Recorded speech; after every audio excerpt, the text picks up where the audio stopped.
men have always been competing with each other. Even now, right now, we compete with each other.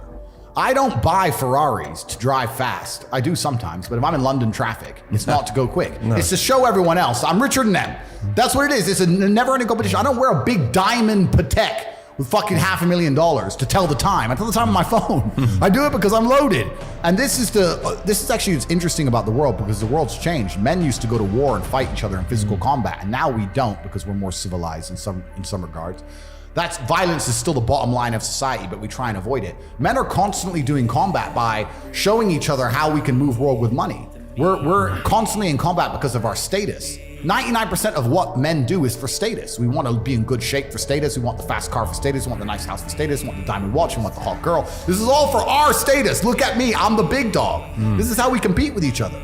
If you're going to be a dude who pretends that's not true, or be a dude who doesn't want to compete, your life's going to fucking suck. Wait a moment. Are you here to truly learn and grow, or are you just chasing dopamine to feel better about yourself? In today's video, you're going to find out where you stand. We're diving into an exciting riddle game with a twist. I'll present you with excerpts from Andrew Tate's podcasts, and after each excerpt, I'll give you a challenging riddle. But beware. There are 3 different answers, and only one of them is correct. Leave your answer in the comments and test your knowledge and comprehension of Andrew Tate's teachings. Don't feel ashamed if you don't know the right answer. Just make sure you don't peek by rewinding. We're here to struggle and learn, not to take the easy way out.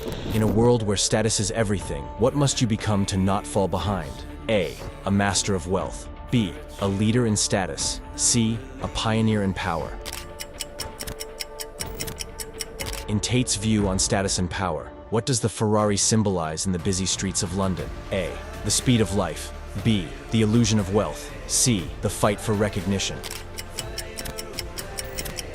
How does Andrew Tate describe the mindset of those who do not actively participate in this battle? A. Spectators on the sideline.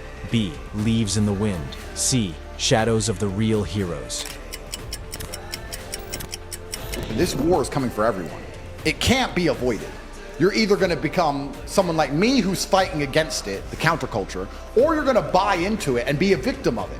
I don't think any man who wakes up and accepts the garbage that the Matrix tells them, that yeah, it's okay to be depressed, like we just talked about, yeah, you should be running around doing perkies and Adderall and consuming porn and sleeping with a bunch of hoes, and yeah, go to school and get an education and get in debt, and then go get a mortgage and get in debt, and then 9 to 5 and just slave away, and you'll be retired when you're 74, it's gonna be fine. All the things they push, all the standardized mechanisms that a man's supposed to live his life by, I believe lead to crippling depression and sadness anyway. I don't think that makes anyone happy. So this war is twofold. You can either fight against the system and be its enemy like I am, or you can accept the system, and then you're gonna be fighting against yourself in your head, because now you're your own enemy. Because you listen to the system and you hate yourself and you hate your life. Yeah. So what do you want to do? If you can't avoid fighting, do you want to turn on yourself or do you want to turn on your enemy? Every single part of me is on my team. My mind, my hands, my feet, everything, my teeth, you name it. If it goes to war, I've got every single weapon at my disposal. So when people say to me, why am I fighting this war? I say, you're in the war too. You're just going to be a casualty of it. You're going to be a forgotten name. You're not even a name. You're going to be a number. In wars, it's interesting. In wars, if you look at any war, they'll talk about 12,000 people died here. And one of them was this guy. There's names and there's numbers. So if you're going to go to war, you can decide, do you want to be a name or a number? Because people are going to die. People are going to die regardless. And this is why I teach the things I teach. I say to men, listen, you need to become as strong as possible. You need to make a bunch of money. You need to prepare. You need to have 7 passports in 7 different countries. And you need to start sitting there getting paranoid and panicking and getting things done. This is why I push masculine excellence, because when they come for you, when they come for us all, if you have no weapons to defend yourself, you're going to be one of the 12,000 in the ditch. So you're going to be numbers. At least when they kill me, they know who they killed. At least they'll say they killed 12,000 men and Andrew Tate. Yeah. At least I get that. You have to aim for something. But this war can't be avoided, and everyone at home doesn't seem to realize it. According to Tate, what is the inevitable war every man faces? A. The fight against the system. B. The confrontation with one's own weaknesses. C. The competition with other men. Why does Andrew Tate emphasize the importance of preparation and self-defense in this war? A. To become a legend. B. To survive as a name, not a number. C.